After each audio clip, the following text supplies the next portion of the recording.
Hey, Randy Clemens here, author of the Sriracha Cookbook, 50 rooster sauce recipes that pack a punch. I'm going to be sharing a recipe with you today from the book called Piquant pulled pork.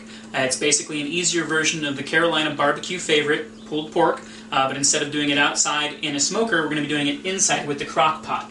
So what we've got here is a pork roast that we brined overnight in some kosher salt, water, brown sugar, red onion, garlic, bay leaves, and a little spice rub, which I'll tell you more about in a second.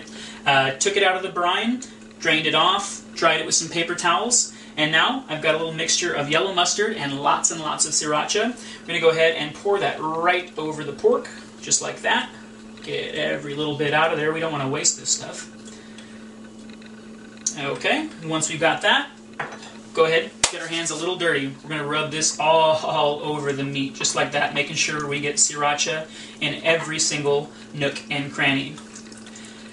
And once we do, that spice rub I was telling you about, it's a mixture of kosher salt, brown sugar, black pepper, garlic powder, cumin, and smoked paprika. Don't want to waste any of that. Get that all on there. Okay, so hands are messy, it's okay. We can do dishes later, right? So I've got the spice mixture here. Go ahead and just pour that all over. And they don't call it a spice rub for nothing.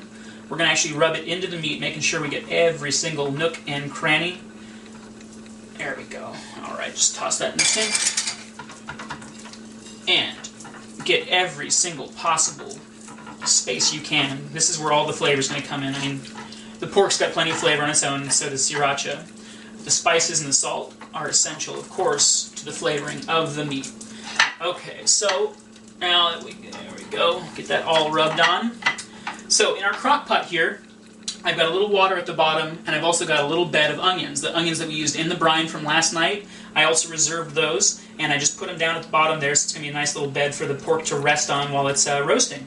So, pardon the messy hands, but I'll wash it off later. I'm going to go ahead, open up the crock pot, find the fatty side of the meat, put it in with the fat side up right on top of that bed of onions, plop it down, close her up, set it on low for about 10 to 12 hours. We'll check on it when we get back from work. Okay, so we've had our pork roast cooking for about 12 hours on low. Went ahead and pulled it out. What we did here is just took 2 forks and started shredding the meat and actually pulling it apart. It's called pulled pork for a reason. It pulls apart real nice and easy. You just want to get it into kind of a fine shred. Once you've got a little bit set aside for sandwiches, which is what I like to do with it, I go ahead and get a nice hearty whole wheat bun here. I like to dip it in the juice that you cooked the meat in ever so carefully, just a quick dunk. Get them nice, moist and greasy. Get yourself a nice little handful of that hot pork. Pile that on. You can use a little barbecue sauce or a little thin layer of mayonnaise. I like to top it up with a little bit more sriracha. And then I've also got a sriracha coleslaw here, which I made with a little Napa cabbage, purple cabbage, red bell pepper, carrots, mayonnaise, sriracha, green onions, a couple other ingredients. The recipe is also in the Sriracha Cookbook. Just a nice, healthy topping of that right there. It's alright if it's messy, it's a pulled pork sandwich, damn it. Once that's all topped up, go ahead, top it with your bun. You are good to go. That's a righteous sriracha sandwich. Piquant pulled pork with sriracha slaw. This is the Sriracha Cookbook. Randy Clemens, thanks for watching.